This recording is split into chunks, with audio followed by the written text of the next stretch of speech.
येवला तालुक्यात पावसामुळे शेतकऱ्यांच्या गहू पिकावर मोठं संकट आलंय। या अवेळी पावसामुळे गहू पिकाचा दर्जा घसरला। या परिस्थितीचा उत्पादनाचा खर्च देखील वसूल होणार नाही हे लक्षात घेऊन शेतकऱ्यांनी आपल्या 2 एकर गहू पिकावर नांगर फिरवण्याचा निर्णय घेतला।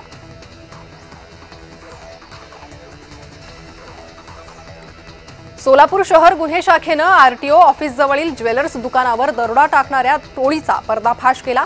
या प्रकरणी 6 आरोपींना अटक करण्यात आली आहे। 1 नोव्हेंबरला पिस्तूलचा धाक दाखवून दरोड्याचा प्रयत्न झाला होता, तर सीसीटीव्ही तपासून गुन्हे शाखेनं आरोपींना पकडलंय। रुक्मिणीचं माहेरघर असलेल्या श्री क्षेत्र कौंडण्यपूर येथे 10 दिवस कार्तिक मास सोहळ्याचं आयोजन करण्यात आलं। आज सकाळी कौंडण्यपूर नगरीत दाखल झालेल्या पालख्या दिंड्यांचा भव्य नगर प्रदक्षिणा सोहळा पार पडला। यावेळी खासदार बळवंत वानखडे, आमदार राजेश वानखडे यासह संस्थाचे अध्यक्ष, उपाध्यक्ष, विश्वस्त आणि हजारो वारकरी उपस्थित होते।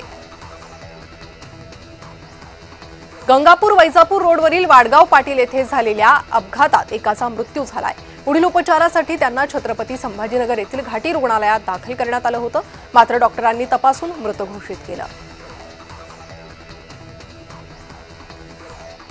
शिरूर तालुक्यातील पिंपरखेड गावातील 13 वर्षीय रोहन या मुलाचा बिबट्याच्या हल्ल्यात दुर्दैवी मृत्यू झाला होता। या घटनेनंतर उपमुख्यमंत्री एकनाथ शिंदे यांनी पिंपरखेड येथे भेट देत रोहनच्या कुटुंबियांना प्रत्यक्ष भेटून सांत्वन केलंय। कुटुंबाची अवस्था पाहता त्यांना घर बांधून देण्याचं आश्वासनही शिंदेंनी दिलं। संभाजीनगरात शहरात नवजात शिशूच्या मृत्यूत मुलीपेक्षा मुलांचे प्रमाण जास्त आहे। मागील 3 वर्षात 635 बालकांचा मृत्यू झालाय। यामध्ये 384 मुलं आहेत, तर 251 मुलींचा समावेश आहे।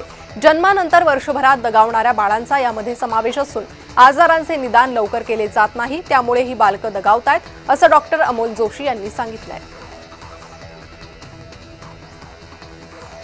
राज्यात पारा 10 अंशांपर्यंत घसरण्याचा अंदाज वर्तवण्यात आलाय। हिमालय हवामान बदलामुळे राज्यात थंडीची चाहूल लागली असून शनिवारपासून बुधवारपर्यंत मुंबईतही तापमान घसरेल।